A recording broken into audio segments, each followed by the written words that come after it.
இன்றைய வேளாண் தொழில்நுட்ப பகுதியில் பயோஃப்ளாக் தொழில்நுட்பத்தில் மீன் வளர்ப்பு குறித்து செங்கல்பட்டு மாவட்டம் காட்டுப்பாக்கம் வேளாண் அறிவியல் நிலைய மீன் வளத்துறையின் உதவி பேராசிரியர் முனைவர் கே சிவகுமார் அவர்கள் தரும் தகவல்கள்.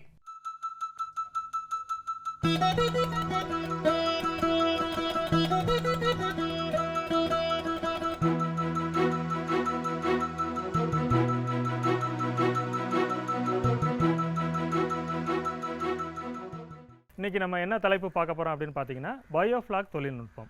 அதாவது அந்த முறையில் எப்படி நம்ம மீன் வளர்க்கலாம் அப்படின்னு. அதாவது இதை தமிழில் சொல்ல போனோன்னா உயிர்கூழ்மம் தொழில்நுட்பம் அப்படின்னு சொல்லுவாங்க. அந்த முறையில் எப்படி மீன் வளர்க்கலாம் அப்படிங்கிறத இன்றைக்கி நம்ம வந்து தெரிஞ்சுக்க போகிறோம். அதாவது அந்த தொழில்நுட்பம்னா என்ன, அதாவது பயோஃப்ளாக் தொழில்நுட்பம்னா என்ன அப்படின்னு பார்த்தீங்கன்னா, அதாவது கார்பன் சத்தை வந்து பயன்படுத்தி நீரில் இருக்கக்கூடிய அதாவது நைட்ரஜன், அதாவது நச்சு நைட்ரஜன் அளவை குறைச்சி அந்த கார்பன் நைட்ரஜன் விகிதம் அந்த நீரில் வந்து கட்டுப்படுத்தி அதன் மூலம் செய்யக்கூடிய இது மீன் வளத்தில் இருக்கக்கூடிய ஒரு நவீன தொழில்நுட்பமாகும். அதுதான் அந்த தொழில்நுட்பம் வந்தது. ஸோ இப்போ வந்து பயோஃப்ளாக் அப்படின்னா என்ன, அந்த தொழில்நுட்பத்தில் அந்த பயோஃப்ளாக்கில் என்னென்ன இருக்கும், அதாவது நீரில் வந்து இந்த பயோஃப்ளாக்கை வந்து இதில் வந்து அதாவது என்னென்ன இருக்குன்னா பாக்டீரியா மற்றும் இறந்த உயிரினங்கள், வந்து அதுக்கடுத்து ஆல்கே, டயட்டம்ஸ், இது தவிர நிறைய சிறு சிறு உயிரினங்கள் மற்றும் அந்த உயிரினங்களுடைய கட்டமைப்புகள் போன்ற இறந்த உயிரினங்கள், இது எல்லாமே கலந்த ஒரு தொகுப்பாக இருக்கக்கூடியதான் இந்த பயோஃப்ளாக். இந்த பயோஃப்ளாக்கை வந்து மீன்கள் வந்து உணவாக எடுத்துக்கொள்கின்றன. இது வந்து அதாவது குளத்தில் வந்து ஆரம்ப கட்டத்திலே வந்து இறுதியாக அறுவடை செய்கிறது வரைக்கும் இந்த பயோஃப்ளாக்குடைய அந்த அடர்த்தி, அதாவது அதனுடைய அடர்த்தியானது குறைவில்லாமல் வந்து பார்த்து கொள்ள வேண்டும். இந்த அதாவது மீன் வளர்ப்பை நம்ம கொள்றதுக்கு இந்த தொழில்நுட்பத்தில் என்னென்ன சிறப்புகள் இருக்குது அப்படின்னு சொல்லி நம்ம தெரிஞ்சுக்கலாம். இந்த தொழில்நுட்பத்தில் என்ன சிறப்புனா, இது வந்து இதற்கு வந்து பொதுவாக இப்போ மீன் வளர்ப்பு நம்ம செய்யும்போது பார்த்திங்கன்னா நிறைய இடங்கள் தேவைப்படும். இந்த தொழில்நுட்பத்தில் அது மாதிரியான வாய்ப்புகள் அவசியம் இல்லை. நம்ம வீட்டு கொல்லைப்புறத்திலே அதாவது குறைவான இடத்துல கூட வந்து நம்ம வந்து அதாவது தொட்டிகளை, சிறு சிறு தொட்டிகள், அதாவது சொல்ல போனோன்னா ஒரு சாதாரணமாக ஒரு சராசரியான அளவுன்னு எடுத்துக்கிட்டோம்னா ஒரு 4 மீட்டர் விட்டம் உள்ள தொட்டிகள் வந்து எடுத்துக்கலாம். அதில் வந்து உயரம் அப்படின்னு பார்த்தீங்கன்னா அதிகபட்சமாக 1.5 மீட்டர் உயரம் இந்த வகையான தொட்டிகள். இதை வந்து நம்ம வந்து கட்டமைச்சுக்கணும். வந்து நம்முடைய இடங்களில் வந்து கட்டமைத்து நம்ம வந்து அதில் வந்து நீர்கள் நிரப்பி நம்ம செய்ய வேண்டும்.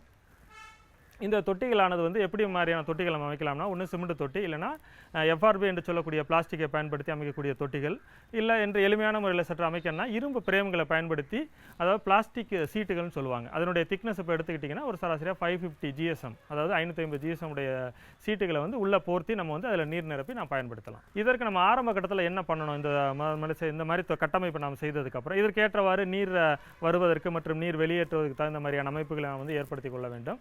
ஏற்படுத்தினதுக்கு அப்புறமா வந்து நம்ம வந்து இதில் நீர் நிரப்பி முதல்ல வந்து அந்த நீரை வந்து நாம் வந்து தூய்மைப்படுத்தி கொள்ள வேண்டும். அதாவது வந்து ப்ளீச்சிங் பவுடர், அதாவது குளோரினேஷன் முறையில் வந்து செய்து அந்த நீரில் வந்து அதனுடைய நுண்கிருமிகள் வேறு எந்த நுண்ணுயிர்களை வந்து நாம் அழித்து வந்து சுத்தப்படுத்தி கொள்ள வேண்டும். அதற்கு பின்னாடி வந்து நம்ம என்ன செய்யணும்னா அந்த பயோஃப்ளாக்குகளை வந்து நம்ம வந்து நீரில் வந்து உருவாக்க வேண்டும். அதற்கு வந்து இந்த ப்ரோபயோட்டிக்ஸு, மொலாசஸ் மற்றும் அந்த தீவனங்கள், சரிங்களா, தவிடு, புண்ணாக்கு, இவையில் எல்லாமே பயன்படுத்தி நம்ம வந்து பயோஃப்ளாக்கை உருவாக்கணும். அந்த பயோஃப்ளாக்கு நமக்கு தேவையான அளவு பயோஃப்ளாக் வால்யூம் வந்து குளத்தில் உருவானதுக்கப்புறம் வந்து நம்ம வந்து மீன் குஞ்சுகளை வந்து நான் வந்து இருப்பு செய்ய வேண்டும். இப்போ உதாரணமாக எடுத்துக்கிட்டோம்னா, அதாவது இப்போ அதாவது வளர்ந்த, அதாவது ஜோனைல்னு சொல்லுவாங்க, பெரிய அளவிலான குஞ்சுகள் இருக்கும் பட்சத்தில் வந்து நம்ம வந்து அந்த பயோஃப்ளாக்கினுடைய அதாவது அடர்த்தி, அதாவது வால்யூம் வந்து இது எப்படி மெஷர் இல்லாமல் இமாப் கோன் சொல்லக்கூடிய அந்த ஒரு கோன் இருக்கும். அதில் வந்து அந்த கோனில் வந்து எவ்வளோ நமக்கு அடர்த்தி, அதாவது வந்து 20 ml மேலே இருக்கணும். 20 mlலேருந்து 45 ml வரைக்கும் இருக்கலாம். இந்த அடர்த்தியில் இருக்கும்போது பெரிய குஞ்சுகளை நம்ம வளர்ந்த குஞ்சுகள், அதாவது நாற்றங்காலில் வளர்க்கப்பட்ட குஞ்சுகளை நம்ம வந்து பயன்படுத்தலாம்.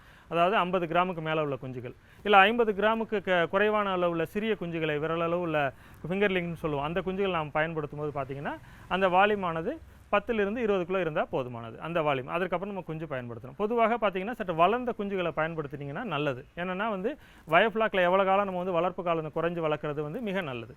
ஸோ நம்ம வந்து தொடர்ந்து அடுத்த அறுவடைக்கு நாம் மேற்கொள்ள முடியும். கிஃப்ட் திலேப்பியான்னு சொல்லுவாங்க, அதாவது மரபணு மேம்படுத்தப்பட்ட திலேப்பியா இனங்கள் வந்து அதே நேரத்தில் இப்போ பயோஃப்ளாக் வந்து நமக்கு வந்து மிக குறைவான இடம் இல்லைங்களா, மிக குறைஞ்ச இடத்துல பண்ணுறோம்.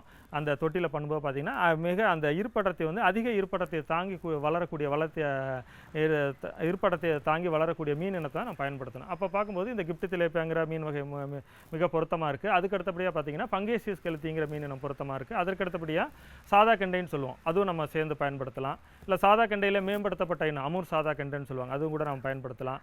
அதுக்கடுத்து கட்லா மற்றும் ரோகு போன்ற மீன்களையும் கூட நாம் வந்து பயன்படுத்தலாம். சரிங்களா? ஸோ இது மாதிரியான மீன்களை நாம் தேர்ந்தெடுத்து பயன்படுத்தலாம். இப்போ எவ்வளவு இருப்பு செய்யலாம் அப்படின்னு நீங்கள் தெரிஞ்சுக்கிட்டிங்கன்னா, அந்த இருப்பு விகிதம் வந்து ஒரு பரும மீட்டர், அதாவது ஒரு பரும மீட்டருங்கிறது 1000 லிட்டர். அந்த 1000 லிட்டரில் வந்து நம்ம 50லிருந்து 100 மீன்கள், அதாவது நம்ம கடைசியாக இறுதியாக வந்து அறுவடைக்கு நம்ம எவ்வளவு எடுக்க போகிறோம், அதாவது நம்ம வந்து அதாவது ஒரு தனிப்பட்ட மீனுடைய சராசரி எடை, அதனுடைய உயரம் இப்போ எடுத்துக்கிட்டிங்கன்னா அதாவது 1.5 மீட்டர் அப்படி எடுத்துக்கும் பட்சத்தில் வந்து கிட்டத்தட்ட 15000 லிட்டர் வந்து நம்ம வந்து அதில் வந்து நீர் கொள்ளலை வந்து நம்ம பயன்படுத்தலாம். அங்கே வந்து 750 மீன்களை வந்து 750 மீன்கள் நம்ம வந்து பயன்படுத்தலாம். இப்போ வந்து 50 மீன்கள் இருப்பு செய்யும் பட்சத்தில் வந்து அது இந்த பயோஃப்ளாக் முறையை பொறுத்த மட்டும் மிதவை தீவனத்தை தான் நம்ம வந்து பயன்படுத்தணும். அப்போ தான் மிக சிறப்பாக வளர்ச்சி முறையை நம்ம எட்ட முடியும்.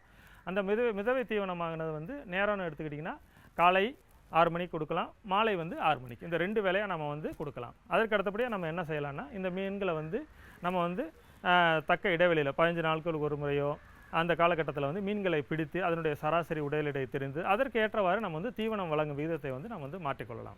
அதே நேரத்தில் நம்ம அந்த மீன்களை வந்து நம்ம வந்து மீன் பிடிக்கும்போது அதனுடைய நோய் ஏதாவது காரணிகள் இருக்கா, அதனுடைய ஆரோக்கியம் நல்லா இருக்கா அப்படிங்கிற காரணத்தை நம்ம வந்து தெரிந்து கொள்ள வேண்டும். இதுவும் சரிங்களா? அதுக்கேற்றவாறு நம்ம வந்து ஏதாவது நோய் குறைபாடு ஏதாவது இருக்கும் மற்றும் நம்ம வந்து அப்போ அதற்கான முயற்சிகளை நம்ம வந்து மேற்கோள்கள் செய்து சரிவர நாம் செய்து கொள்ள வேண்டும். சரிங்களா?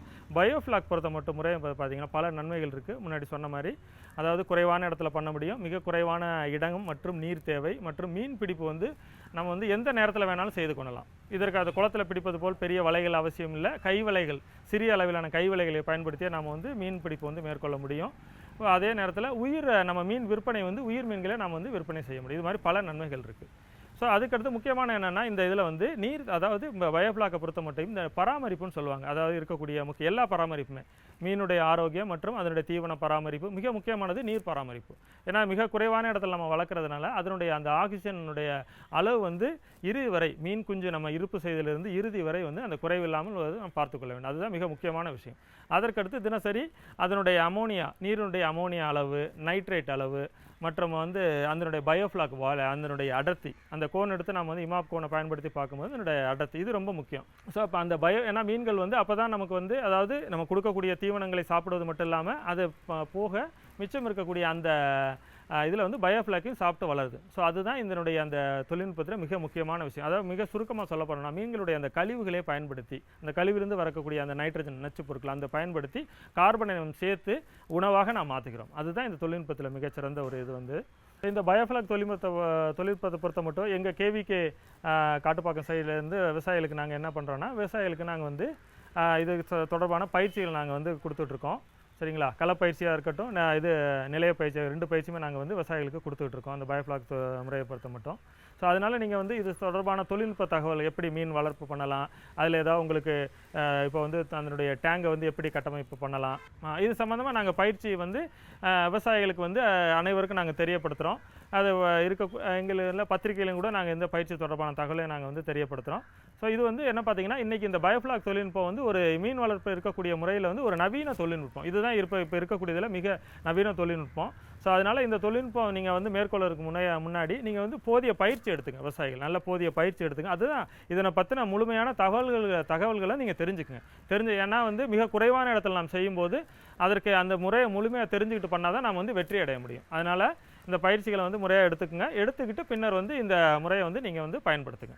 மேலும் விவரங்கள் பெற முனைவர் கே. சிவக்குமார் அவர்களை 096 00 46 7395 என்ற கைபேசி எண்ணில் தொடர்பு கொள்ளலாம்.